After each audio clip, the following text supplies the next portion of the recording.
मेरे पति मुझसे 17 साल बड़े थे और मैं 21 साल की बहुत ज़्यादा गोरी और बहुत ही खूबसूरत लड़की थी।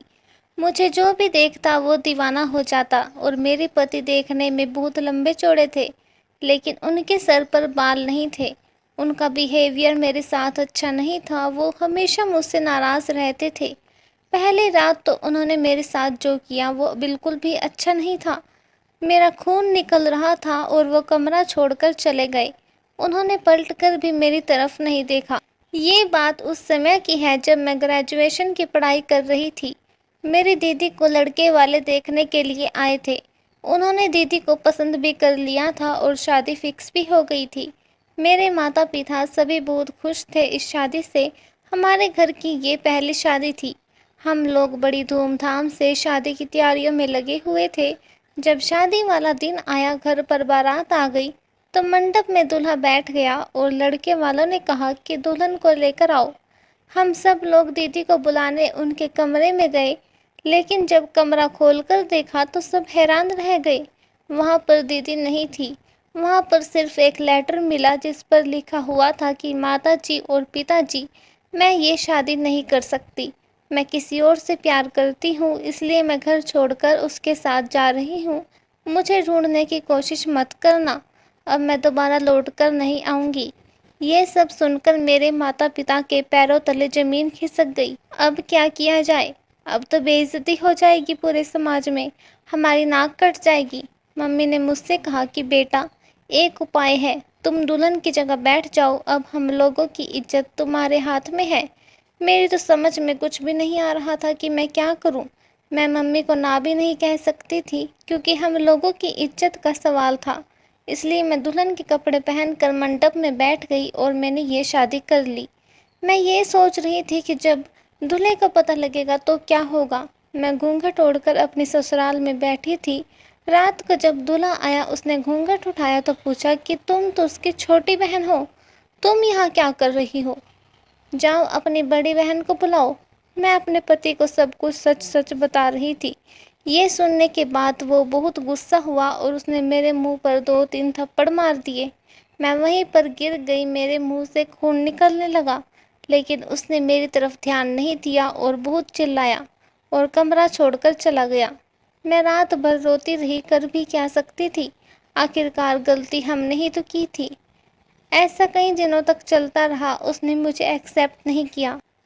मेरे पति बहुत अमीर हैं, उनके पास पैसा, दौलत, सोना, चांदी बहुत है, लेकिन बस हम लोगों के पास सुकून नहीं था। हम लोग जब भी बाजार जाते तो लोग मुझे उनकी बेटी समझ लिया करते। ये देखकर वो मुझे और भी ज़्यादा चिल्लाते थे, इसलिए मुझे कभी भी अपने साथ लेकर नहीं जाते थे। एक दिन मैंने पड़ोस में एक लड़के को देखा जो मुझे देख रहा था। मैंने जब ध्यान से उसको देखा तो ये वही लड़का था जो मेरे साथ क्लास में पढ़ता था। उसका नाम रोहित था। हम लोग कभी एक साथ बैठकर बात कर लिया करते थे। मेरे पति तो हमेशा मेरे साथ लड़ाई ही करता था और पूरा मोहल्ला हम लोगों पर हंसता था।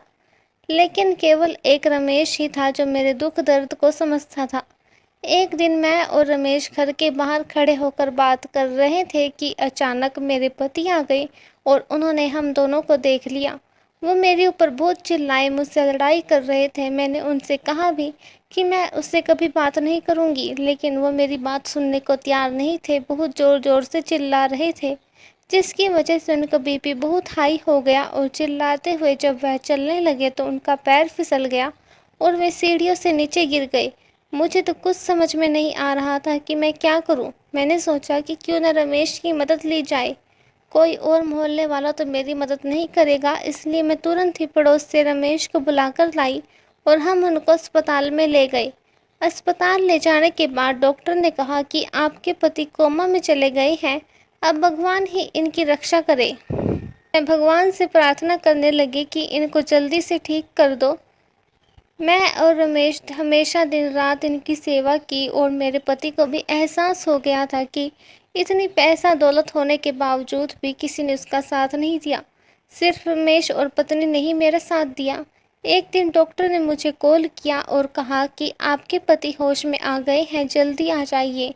मैं और रमेश जल्दी से हॉस्पिटल गए। मेरे पति ने मुझसे कहा कि अब मेरे पास ज़्यादा समय नहीं है। ये लो बक्से की चाबी, तुम और रमेश आपस में शादी कर लो, मैं अब इस दुनिया से जा रहा हूँ, तुम लोग हमेशा खुश रहना। ये कहते हुए वो इस दुनिया से चले गए। हम लोग बहुत रो रहे थे। उनको अंतिम विदाई देकर जब हम घर लौटे तो चाबी से हम लोगों ने वो बक्सा खोला तो हम लोगों के होश उड़ गए। इस बक्से में इतना सोना, इतना चांदी था कि हम लोगों की 7 पुश्तें बैठकर खा सकती थी। मैंने और रमेश ने शादी कर ली। आज हमारे 2 बच्चे भी हैं। आज हम लोग मज़े से अपनी ज़िंदगी जी रहे हैं और बहुत खुश हैं। दोस्तों, ऐसे ही और कहानियों को सुनने के लिए हमारे channel the quest of spirit से जुड़े रहिए। धन्यवाद।